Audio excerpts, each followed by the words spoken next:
Movie की शुरुआत होती है एक शिप से, जिसमें कुछ समुद्री लुटेरे कहीं पर जा रहे होते हैं। तभी उन्हें एक आइलैंड नजर आता है जहां आग लगी हुई थी और वहां पर एक बंदा भी रस्सी से लटका हुआ था, यानी वहां पर फंसा हुआ था। फिर वो लुटेरे उस आइलैंड में जाकर उस बंदे को बचाकर अपनी शिप में ले आते हैं। यहाँ हमें पता चलता है कि उस बंदे का नाम था रॉबिन्सन और उसके साथ एक बोलने वाला पैरट भी था जिसका नाम था मैक। मैक वहाँ पर डिस्टर्ब करने लगता है, इसलिए रॉबिन्सन उसको शिप के बाहर रहने को कहता है। वही दो रैट्स होते हैं जिनको मैक रॉबिन्सन की पूरी कहानी सुनाता है। अब सीन शिफ्ट होती है पास्ट में, जहाँ हम देखते हैं कि मैक अपने फ्रेंड्स के साथ एक आइलैंड में बहुत खुशी खुशी अपनी लाइफ जी रहे होते हैं। उसके फ्रेंड्स के नाम होते हैं एपी, कार्मेलो, रोजी, किकी, स्क्रबी और पैंगो। वही एक शिप में हम देखते हैं रॉबिन्सन को, जो उसके डॉग और अपने साथियों के साथ खजाने की तलाश में निकले होते हैं। लेकिन तभी अचानक बहुत तेज तूफान आने लगती है, जिससे रॉबिन्सन अपने डॉग को लेकर बेसमेंट में चला जाता है, जहाँ दो कैट्स भी होते हैं जो हमेशा भूखे रहते हैं। रॉबिन्सन के बाकी साथी किसी तरह अपनी जान बचाकर एक बोट से भाग जाते हैं, लेकिन वो अपने डॉग के साथ उसी बेसमेंट में फंस जाता है। वही मैक और उसके फ्रेंड्स भी तूफान की वजह से किसी सेफ जगह ढूंढने लगते हैं और बहुत मुश्किल के बाद फाइनली उनको एक गुफा मिल जाती है। फिर जब सुबह होती है तो हम देखते हैं कि रॉबिन्सन का शिप उसी आइलैंड में आ टकराती है, जो कि पूरी तरह से टूट चुकी थी।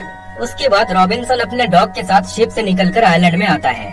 उन दोनों को देखकर बाकी सब काफी डर जाते हैं, क्योंकि उन्होंने पहली बार किसी इंसान को देखा था। लेकिन मैक काफी एक्साइटेड था, क्योंकि उसका सपना था कि वो दूसरी दुनिया जाकर एक्सप्लोर करे और उसे लगता था कि रॉबिन्सन किसी दूसरी दुनिया से ही आया है। पर उसके फ्रेंड्स रॉबिन्सन को आइलैंड से भगाने के लिए बहुत शोर मचाने लगते हैं, जिसकी आवाज सुनकर रॉबिन्सन भी काफी डर जाता है और उसे लगता है कि यहाँ पर कोई खतरनाक चीज है। इसलिए वो अपने डॉग को लेकर तुरंत वहाँ से भागने लगता है, लेकिन ऊंची लहरों की वजह से वो कहीं जा ही नहीं पाते और दोबारा आइलैंड में आ जाते हैं।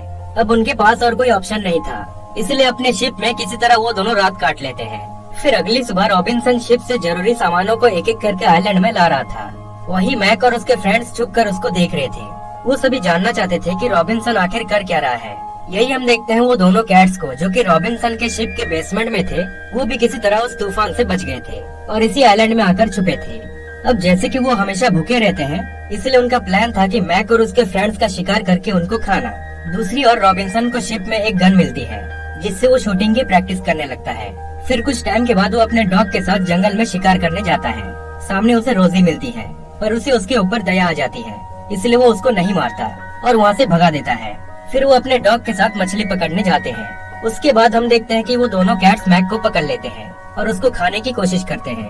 पर सही टाइम पर रॉबिन्सन और उसका डॉग आकर उसको बचा लेते हैं, पर वो बहुत घायल हो चुका था, इसलिए रॉबिन्सन उसको अपने शिप में ले जाकर ठीक कर देता है। वही दूसरी ओर मैक के बाकी फ्रेंड्स को उसके कुछ पंख मिलते हैं और इसी का फायदा उठाकर वो दोनों कैट्स उन सभी को भड़का देते हैं कि रॉबिन्सन एक बुरा इंसान है। वो मैक को अपने साथ ले गया, इसका मतलब वो पक्का उसको मार कर खा जाएगा। फिर वो सभी उन कैट्स के साथ मिलकर रॉबिन्सन और उसके डॉग पर हमला करने का प्लान बनाते हैं, जिसके बाद वो दोनों कैट्स शिप में जाकर मैक और उस डॉग पर हमला करते हैं। वही रॉबिन्सन बाहर होता है और उस पर भी बाकी सब एक साथ हमला करने लगते हैं। फिर हम देखते हैं कि शिप में आग लग जाती है और वो डॉग उसमें फंस जाता है। वो कैट्स और मैक तो किसी तरह वहाँ से बच के निकल जाते हैं, लेकिन शिप ब्लास्ट होने की वजह से रॉबिन्सन का डॉग उसमें मारा जाता है। फिर अगली सुबह मैक सबको बता देता है कि उन कैट्स ने तुम सबको बेवकूफ बनाया। रॉबिन्सन बुरा इंसान नहीं है, उसने ही मुझे उन कैट से बचाया था। जिसके बाद वो सभी रॉबिन्सन के पास उससे माफी मांगने जाते हैं और उसे कुछ फ्रूट्स देकर वहाँ से चले जाते हैं। वही उन कैट्स के बहुत सारे बच्चे पैदा हो चुके थे और उनका प्लान था कि जब उनके बच्चे बड़े हो जाएंगे तो वो मैक और बाकी सब पर एक साथ हमला करके उनको खाएंगे। वही धीरे धीरे करके रॉबिन्सन उन सबसे दोस्ती कर लेता है और वहाँ रहने के लिए एक छोटा सा घर बनाने की कोशिश करता है, लेकिन वो टूट जाती है। फिर वो एक पेड़ के ऊपर घर बनाने का डिसाइड करता है और उसी काम में लग जाता है। बाकी सब भी उसको देखकर धीरे धीरे समझ जाते हैं कि वो एक घर बना रहा है और वो सब भी उसकी मदद करने लग जाते हैं। फिर बहुत दिनों के बाद वो फाइनली एक घर बना ही लेते हैं, जिसमें सभी मजे से अपने लाइफ जीने लगते हैं। रॉबिन्सन ने मदद के लिए एक वॉच टावर भी बनाया हुआ था, पर बहुत दिन बीत गए, लेकिन अभी तक उसकी मदद के लिए कोई नहीं आया था। वही हम देखते हैं उन कैट्स के बच्चे भी अब बड़े हो चुके थे। फिर वो सभी किसी तरह किकी को पकड़ लेते हैं, लेकिन सही टाइम पर मैक आकर उसको बचा लेता है। लेकिन वो कैट सब सीधा जाकर रॉबिन्सन के घर में सब पर अटैक करने लगते हैं। रॉबिन्सन अपना गन रेडी कर रहा होता है कि उस पर भी बहुत सारे बिल्लियाँ हमला कर देते हैं। वही बाकी सब अपनी जान बचाकर इधर उधर भागने लगते हैं और एक एक करके सभी कैट्स को चकमा देकर नीचे गिराने लगते हैं, लेकिन वो अब भी बहुत सारे होते हैं। इसी बीच रॉबिन्सन भी बेहोश पड़ा होता है, जिसके बाद मैक अपने फ्रेंड्स की मदद से गन उठाकर एक बारूद के बंडल में शूट कर देते हैं, जिससे एक धमाका होता है और सभी कैट्स वहाँ से भाग जाते हैं। लेकिन मैक और उसके फ्रेंड्स जानते थे कि वो पक्का दोबारा आएंगे, इसलिए उनसे छुटकारा पाने के लिए वो सभी मिलकर एक प्लान बनाते हैं। मैक किसी तरह चालाकी से उन सभी कैट्स को वॉच टावर के ऊपर ले आता है, जिसके बाद उसके बाकी फ्रेंड्स वॉच टावर को गिरा देते हैं, जिससे सभी कैट्स पानी में गिर जाते हैं। वही हम देखते हैं एक कैट ने रॉबिन्सन के घर में आग लगा दिया था और रॉबिन्सन भी जस्ट अभी अभी होश में आया था। फिर मैक उसकी मदद करता है, जिससे रॉबिन्सन एक रस्सी के सहारे नीचे लटक जाता है। और ये वही सीन था जो हमने मूवी की स्टार्टिंग में देखा था। अब सीन दोबारा प्रेजेंट में आती है, जहाँ रॉबिन्सन उन लुटेरों को कहता है कि मुझे प्लीज अपने घर छोड़ दीजिए, लेकिन उनका कैप्टन कहता है कि नहीं, अब तुम हमारे टीम का मेंबर बन चुके हो, अब से तुम हमारे साथ काम करोगे। लेकिन रॉबिन्सन उनकी बात नहीं मानता और वहाँ से भागने की कोशिश करता है।